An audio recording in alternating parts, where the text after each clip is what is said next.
नमस्कार दोस्तों, स्वागत है आपका मेरे इस चैनल में। अगर अब तक चैनल सब्सक्राइब ना किया हो तो ज़रूर चैनल को सब्सक्राइब कर दें। आज हम बात करेंगे एवलिन ग्लेनी की बायोग्राफी के बारे में। चैप्टर का नाम है द साउंड ऑफ म्यूजिक, जो 2 पार्ट में है। तो पार्ट 1 जो है एवलिन ग्लेनी की लाइफ का। बायोग्राफी मतलब होता है कि जब कोई दूसरा व्यक्ति किसी की लाइफ के बारे में लिखता है, और ऑटोबायोग्राफी का मतलब होता है जब कोई व्यक्ति अपनी लाइफ के बारे में खुद लिखे। तो इस चैप्टर का नाम है Evelyn Glennie listens to the sound without hearing it. ये पार्ट 1 है। दूसरा भी पार्ट बायोग्राफी का ही है। इसमें हम देखेंगे एवलिन ग्लेनी जो एक मल्टी परक्यूशनिस्ट से फेमस है, मतलब जो बहुत सारे म्यूजिकल इंस्ट्रूमेंट जैसे ड्रम, तबला आदि बजाते हैं। तो हम बात करेंगे कि किस तरह से अपनी काफ़ी सारी तकलीफ़ों के बाद भी वो एक फेमस म्यूजिशियन हुई। एवलिन जो है अपनी बहुत ही अर्ली एज पे उनकी सुनने की काबिलियत खोती जा रही थी, और ये तब नोटिस हुआ उनकी माँ को, जो उनकी माँ है इसाबेल ग्लेनी, जब वो 8 साल की थी और उनका नाम अनाउंस किया जा रहा था परफॉर्मेंस के लिए। तो उनको लगा कि शायद एवलिन को सुनने में कुछ दिक्कत है। हालांकि कैसे भी करके 3 साल तक, मतलब एवलिन जो है अपने फ्रेंड्स से, टीचर्स के साथ एक लंबे समय तक ये चीज़ को छुपाती रही। लेकिन जब 11 साल की हुई तब उनका परफॉर्मेंस वीक होता चला गया, स्टडी में मार्क्स कम होते चले गए, और साथ में एक परफॉर्मेंस जो है बिल्कुल वर्स हो गई। तब उनकी हेड मिस्ट्रेस ने पेरेंट्स को एडवाइस किया कि किसी स्पेशलिस्ट को बताएं। स्पेशलिस्ट ने बताया कि इसको एक नर्व जो है वो डैमेज होने की वजह से डेफनेस आ गई, मतलब बहरापन आ गया है, और इसको हियरिंग एड की मदद से ठीक किया जा सकता है। साथ में वो उसको सजेस्ट करते हैं उनके पेरेंट्स को कि इसको डेफ स्कूल में ही भेजे तो थोड़ा ज़्यादा अच्छा रहेगा।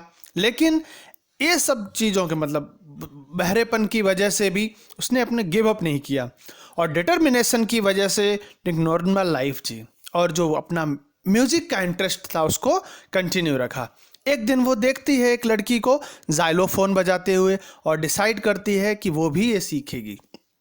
बहुत सारे टीचर्स ने उसको डिस्करेज किया, बिल्कुल भी मतलब सपोर्ट नहीं किया। लेकिन उसके एक परक्यूशनिस्ट टीचर थे, रॉन फॉब्स, जिन्होंने उसके पोटेंशियल को पहचाना और एवलिन को उसके गोल सक्सेस करने में मदद की। उन्होंने 2 लार्ज ड्रम से शुरुआत की और उसको सलाह दी कि तुम्हें म्यूज़िक को सुनना नहीं है, इसको फील करना है, और अपने डिफरेंट सेंस से फील करोगे तो ही सीखोगे।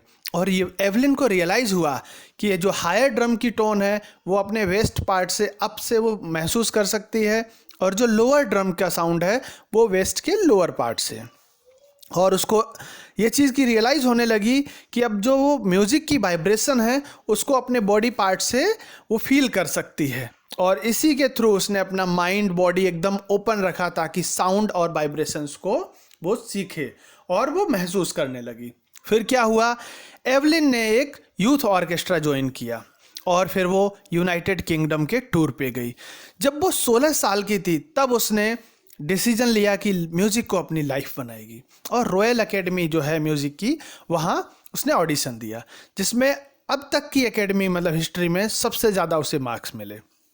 उसने फिर ऑर्केस्ट्रल वर्क को छोड़ दिया और सोलो परफॉर्मेंस पे ध्यान देने लगी, और अपने 3 साल के जो कोर्स को कंप्लीट होने के बाद में उसे बहुत सारे अवार्ड भी मिले, और वो वर्ल्ड की बहुत मोस्ट फेमस मल्टी परक्यूशनिस्ट बन गई।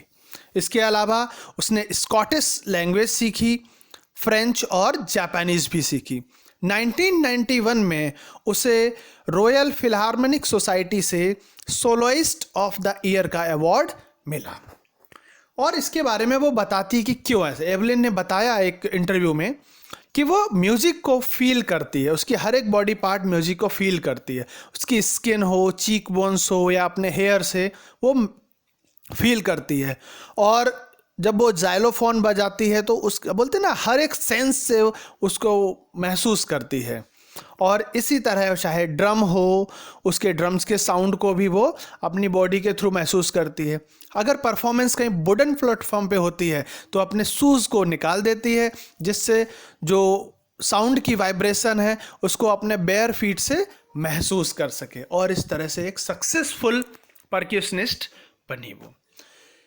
जो एवलिन है वो इंस्पिरेशन है, और उसने ये चीज़ मानी भी कि वो एक वर्कहॉलिक है, मतलब बहुत मेहनत करती है, बहुत डिटरमाइंड है, और इसी वजह से वो क्लासिकल म्यूजिशियन में एक अच्छा नाम, म्यूजिक में अच्छा नाम कमा सकी है।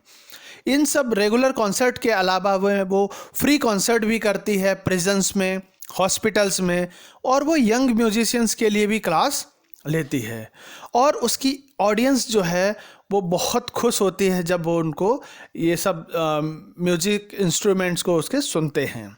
और उसने साथ साथ में बहुत ज़्यादा प्रमोट किया ऑर्केस्ट्रल वर्क को, और सच में एवलिन ग्लेनी हैंडीकैप पीपल के लिए एक बहुत ही बड़ी प्रेरणा स्वरूप, मतलब इंस्पिरेशन है।